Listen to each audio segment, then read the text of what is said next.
여러분 안녕하십니까. 이민멘토의 주식 레벨업 시간을 시작해 보도록 하겠습니다. 오늘 2025년 3월 24일이고요. 3월 달의 마지막 주의 시장이라고 보시면 될 것 같습니다. 아마도 예상치지만 3월 마지막 주와 4월 첫째 주 정도는 시장이 오늘처럼 좀 흐리멍텅하다고 해야 될까요? 뭔가 주인공이 없이 그냥 이대로 좀 흘러갈 가능성이 좀 높다라는 생각이 좀 많이 드는데요. 오늘 일단은 수급적인 측면에서도 전혀 수급이 들어와 있지 않죠. 현물이라고 불리는 코스피와 코스닥 시장에서 외국인과 기관, 개인 1,000억이 넘는 계좌가 없는 거는 정말 저 오랜만에 봅니다. 이거 1,000억이 안 넘죠. 지금 시간 3시 2분 정도 흘러가고 있는데 수급이 없고요. 선물 쪽에서는 지금 외국인만 한 5,500계약 정도 매도를 진행하고, 콜옵션에서도 옵션 쪽에서도 매도를 진행하는 거 말고는 크게 없다. 그렇게 본다면 일단 코스피로 봤을 때는 일단은 이 정고점을 넘기기는 확실히 쉬워 보이진 않는구나 라는 생각을 했습니다. 그래서 계속해서 강조드렸던 2620포인트 제가 예상했던 것보다 좀 올라가긴 했습니다만 2620포인트에서 2520포인트 요 사이, 요 정도 사이에서는 박스권 상태로 계속해서 왔다 갔다 할 것 같다 라는 생각이 들고요. 그럼 우리나라 시장만 좀 안 좋았냐 이렇게 생각한다면 일단 일본 니케이도 오늘 약보합, 그 다음에 일본 토픽스도 약보합, 그 다음에 대만 요즘에 움직임 나쁘지 않았는데 대만도 떨어졌고, 심천, 항생, 홍콩 H지수 전체적으로 다 오늘 우리나라와 비슷한 흐름으로 가고 있으니까 특별하게 우리만 좀 안 좋았다라고 생각은 안 하셨으면 좋을 것 같다라는 생각을 하게 되고요. 일단은 가장 핵심적으로 봐야 되는 건 미국 시장을 안 볼 수는 없는데, 미국 시장이 내내 떨어졌었거든요. 보시면 장중 내내 밑에서 왔다 갔다 했어요. 이러다가 마지막에 이제 트럼프 대통령이 관세에 대해서 좀 유연성이 있다라는 식의 얘기를 하다 보니까 마지막 끝에 이거 보이시죠? 양봉 크게 뜬 거 이런 식으로 쭉쭉 떴습니다. 역시나 그 중심은 M7이라고 불리는 마이크로소프트, 애플, 테슬라의 5%가 주가를 많이 끌어올린 거겠죠. 그 정도로 체크를 하시면 될 것 같고, 그 다음에 이제 제가 마이크론 테크놀로지가 마이너스 8% 떨어지긴 했는데, 이 마이크론 테크놀로지의 실적을 보고 금요일날 우리 삼성전자 주가가 좋았다라고 많이 말씀을 드렸는데, 오늘 마이크론이 8% 떨어졌는데 삼성전자는 1%밖에 떨어지지 않았다는 점. 한마디로 물론 마이크론이 생각했었던 낸드 플래시라든지 D램, DDR 이 메모리 반도체 시장에 대해서는 긍정적인 부분은 보이지만 마이크론 테크놀로지의 그런 수익성 부분에 대해서 좀 의구심이 있다라고 하면서 빠졌는데요. 마이크론 테크놀로지의 수익성에 대해서까지도 삼성전자나 하이닉스가 영향 받을 리는 없습니다. 그거는 마이크론 자체의 문제이기 때문에 일단은 판은 깔려 있다. 그러니까 메모리 시장이 강하게 상승할 만한 판은 깔려 있습니다. 그 정도 체크하시면 될 것 같고, 그 다음에 이제 테슬라는 언급이 나왔죠. 결국에는 자기가 이제 언론에 또 나와가지고 약간 기자회견 아닌 기자회견 같은 걸 했는데, 테슬라 주식 지금 싸니까 무조건 가지고 있어라 막 이런 자신감 있는 모멘텀을 좀 보여줬는데, 테슬라에 대해서 원래 굉장히 테슬라 맹신 애널리스트로 불렸던 댄 아이브스라는 사람이 있어요. 그 사람도 요즘에 테슬라에서는 어떻게 얘기하냐면, 테슬라가 지금 나쁘다라고 얘기하지 않아요. 테슬라는 여전히 좋다, 매력적이다라고 얘기하는데, 일론 머스크의 지금 정치적 행보를 좀 줄여야 된다.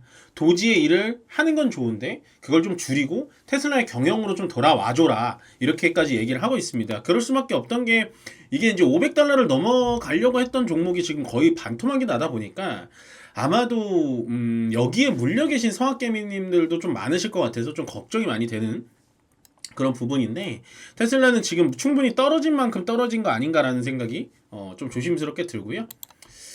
방금 말씀드렸던 반도체 쪽을 좀 보고 갈게요. 일단은 마이크론 테크놀로지 떨어진 거 우리 영향 별로 안 주죠. 보시면 삼성전자 이 정도 버텨주는, 올라갔으니까 좀 쉬어갈 만하고, SK 하이닉스도 많이 올라갔으니까 좀 쉬어갈 만하고요. 그거에 따라서 리노공업이라든지 이수페타시스, DB하이텍 전체적으로 다 오늘 반도체 쪽은 좀 조정을 받아주고 있고, 저번 주에 삼성 SDI가 좀 괜찮은 흐름을 보여줬다면 오늘은 2차전지에서는 LG 에너지 솔루션 정도가 핵심적으로 좀 받쳐주고요. 오늘은 역시나 이 가운데 빨강색 얘네들이 이제 시장의 오늘 주도 섹터라고 보시면 됩니다. 특히나 자동차, 현대차가 3.9%, 기아차가 3.3%, 현대모비스가 4.9%, 그 다음에 HL만도, 위아, SL까지 요건 이제 자동차 부품이죠. 그 정도로 보시면 되는데 자동차 쪽은 어떻게 보셔야 되냐면 일단 자동차에 대한 수출액이 또 엄청나게 성장돼서 나왔어요. 그랬기 때문에 자동차에 대해서 좋은 뉴스가 나왔고 트럼프가 관세에 대해서는 GM과 포드의 공장이 해외에 있기 때문에 자동차 관세 부분은 조금 유연해지지 않을까라는 언론 플레이가 나오면서 자동차주들이 많이 떨어졌었는데 좀 올라가는 그런 흐름을 보여주고 있는데 저는 자동차주에 대해서는 좀 이렇게 설명을 드리고 싶어요. 자동차 테마가 좋다 나쁘다를 다 떠나가지고 자동차에 대해서는 아직도 리스크가 있는 거거든요. 그러니까 우리만의 리스크가 아니에요. 그러니까 현대차와 기아차가 뭘 못해가지고 그런 게 아니라 외부적인 변수들이 너무나도 많은 그런 테마기 때문에 보유하신 분들은 가지고 가시는 거는 어쩔 수 없지만 자동차? 그래 관세 면제돼? 하면서 자동차에 대해서 지금부터 관심 있게 해가지고 자동차를 신규로 플레이한다? 라는 거는 좀 반대라는 거죠. 그래서 크게 자동차에 대해서는 많은 이 의미 부여는 좀 안 하셨으면 좋겠다라는 생각이 들고요. 저는 계속해서 반도체 쪽을 좀 봤으면 좋겠습니다. 왜 그러냐면 삼성전자와 하이닉스가 잘해서가 아니에요. 특히나 삼성전자가 바닥에서부터 6만 원까지 올라왔는데 실질적으로 이건 삼성전자가 어떠한 퍼포먼스라든지 플레이를 잘해서 올라온 게 아니라 그냥 메모리 가격 자체가 올라가다 보니까 삼성전자가 세계 1위다 보니까 올라가게 된 거고 하이닉스는 좀 다른 거죠. 시장도 받쳐주고 어쨌든 HBM 16단까지 지금 만들어내면서 앞으로 엔비디아에 대해서 더욱더 견고히 하겠다라는 얘기가 나온다라는 거죠. 그러니까 SK 하이닉스와 삼성전자는 전 아직도 다르게 보시는 게 맞다라고 봅니다. 물론 주가의 위치로 봤을 땐 삼성전자가 더 좋지만 아직 그래도 기술력 쪽이나 결론적으로 우리가 냉철하게 보자면 엔비디아가 현재 반도체 칩 시장을 끌어가고 있는데 거기에 납품을 하고 있는 애가 누구냐는 거예요. 종목이 싸다 비싸다 이걸 다 떠나서 그런 건 다 차치하고 기술력만 보더라도 역시나 아직 하이닉스라고 보시면 되고 저는 그렇기 때문에 반도체 시장은 계속해서 좋아지겠지만 반도체가 좋아지는 와중에 하이닉스 향의 반도체 소재라든지 부품, 장비 쪽을 보시는 게 훨씬 더 낫다라고 보여집니다. 역시나 삼성전자 하이닉스가 위쪽 상단을 만들어 놨기 때문에요. 지금 장비주들이라든지 아직도 많이 못 갔거든요. 그래서 반도체 쪽에 대해서는 계속해서 관심을 가져주는 게 좋다. 보시면 되고 오늘 하나 에어로스페이스 7% 가까이 올라가고 있고요. 그 다음에 HLB도 오늘 15% 가까이 올라오고 있는데 저는 말씀드렸죠. 하나 에어로스페이스와 HLB는 약간은 다르게 보시는 게 좋다. 하나 에어로스페이스는 전 아직도 좋게 보여지질 않습니다. 오늘 7% 올라갔고 외국인들 수급이 오늘 들어오긴 들어오거든요. 근데 뭐 제 말이 틀릴지 맞을지 뭐 그게 중요한 게 아니고요. 뭐 저는 이제 분석하는 사람으로서 하나 에어로스페이스가 오늘 이렇게 갭을 어느 정도 메꿔놨거든요. 근데 이게 과연 70만 원대로 다시 회복을 할 수 있을까라는 게 문제인 거죠. 왜냐면 요거는 70만 원대 넘어가면요 여기서 그냥 손절하고 나오시는 분들이 많을 것 같아요. 왜냐면 주주들한테 한번 이렇게 뭐라 그래야 되나요? 정말 뒤통수를 세게 때린 격이거든요. 뭐 똑같이 말씀드리지만 주가를 이렇게 상승시켜 놓고 유상증자 한다라는 건요. 이거는 대주주만 좋은 일을 하는 거예요. 결국엔 소액주주들은 완전히 죽어라 하고 그냥 똥물 갖다 붓는 거라고 보여주시면 될 것 같습니다. 뭐 하나 에어로스페이스의 3.6조 유상증자에 대해서는 정말 심층적이게 더 풀어드리고 싶거든요. 이게 간단하게 말씀드리면 하나 에어로스페이스가 요 유상증자 하기 전에 하나 오션 지분을 좀 삽니다. 하나 오션 지분을 사요. 예. 근데 하나 오션 지분 중에 이 대주주 일가 이 로열 패밀리죠. 로열 패밀리의 지분을 하나 에어로스페이스가 산다라는 거죠. 그 말은 뭐죠? 예. 이렇게 자기네들 지분 살 때는 자기네 돈으로 사고 하나 에어로스페이스가 번 돈으로 사고 얘가 한 1조 3천억 정도 벌거든요. 하나 에어로스페이스가. 그거 이 하나오션 지분 살 때는 요거 자기네 돈으로 사고 그 다음에 유상증자 뭐 공장 같은 거 필요할 때는 이 돈 안 쓰고 주주들한테 손 벌려서 1조 3천억을 벌고 있는데도 불구하고 3.6조를 한다? 더 이상 투자할 가치가 없는 기업이라고 보여집니다. 예, 물론 이 종목이 더 올라가서 100만원 가고 200만원 가더라도요 저는 제 투자의 모토 그러니까 투자의 원칙상 이런 종목은 절대 쳐다보지 않는 게 훨씬 더 낫다. 저는 그렇게 생각합니다. 네, 뭐 그렇게 생각하고요. 그나마 HLB는 저는 좀 다르게 본다라고 말씀드렸죠. 물론 정말 욕을 많이 먹죠, HLB가. 왜냐면 한두 번 실패한 게 아니에요. 요날도 실패했고 요때도 또 실패해서 쭉 내려왔는데 이때는 하한가 2번 맞았거든요. 예, 이번엔 하한가 1번 맞고 바로 오늘 반등을 해주긴 합니다.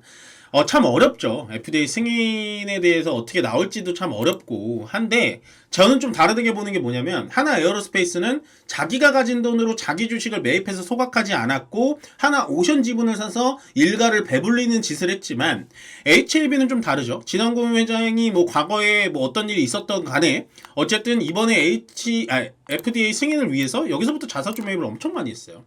결국엔 진한곤 회장님도 9만원, 8만원 사이에서 물려있다라는 거죠. 그걸 뭐 소각하면 더 좋겠지만 일단 자사주 매입을 공격적으로 진행했다라는 건 저는 참 높게 점수를 주고 싶고요. 지금 보시면 뭐 5월달에 재승인 절차 난다, 재승인 하겠다 이런 얘기가 나온다라는 건 결국에는 지금 간암 신약에 대해서 기술적인 결함이 있어가지고 실패된 건 아니다라고 계속 어필을 하고 있기 때문에 조금 참고를 해주셨으면 좋겠어요. 그래서 저는 HLB와 하나 에어로스페이스는 조금은 다른 관점으로 봅니다. 그래서 HLB 같은 경우는 오히려 조금 더 희망을 볼 수 있지 않을까. 당장은 좀 밑으로 떨어질 수는 있지만 조금만 버텨보시는 게 더 낫지 않을까라는 생각이 조심스럽게 좀 들고요.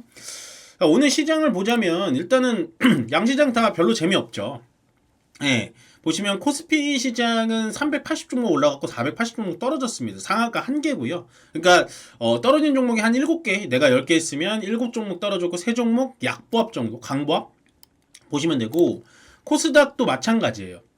올라간 종목 730개, 떨어진 종목 870개. 이것도 10개 있으면 7개 내려가고 3개 올라갔다. 큰 의미는 없다. 예, 의미 없습니다.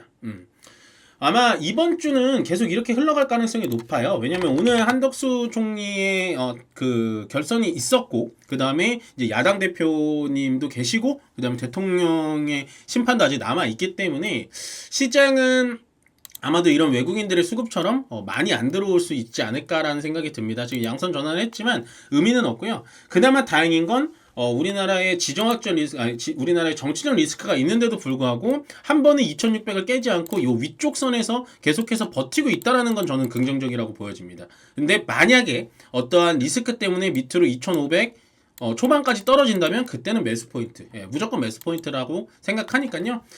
시장은 계속해서 강하게 흘러가고 있는 거예요. 이렇게 외부 요인이 있는데도 불구하고, 내부적인 우리 요인이 있는데도 불구하고 역시 5일선을 아직 깨지 않는다라는 건 괜찮은 흐름으로 가고 있다. 라고 생각하시고요. 계속해서 시장은 버텨보시다가 내려오는 대로 대응하시고 올라가면 계속 지켜보시는 게 훨씬 더 나은 그런 시장이 되지 않을까. 그러니까 시장은 좀 긍정적으로 보시는 건 저는 괜찮다라고 보여집니다. 네, 오늘 주식 레벨업은 여기로 마무리 짓고요. 시장 항상 화이팅 하시길 바라겠습니다. 고맙습니다.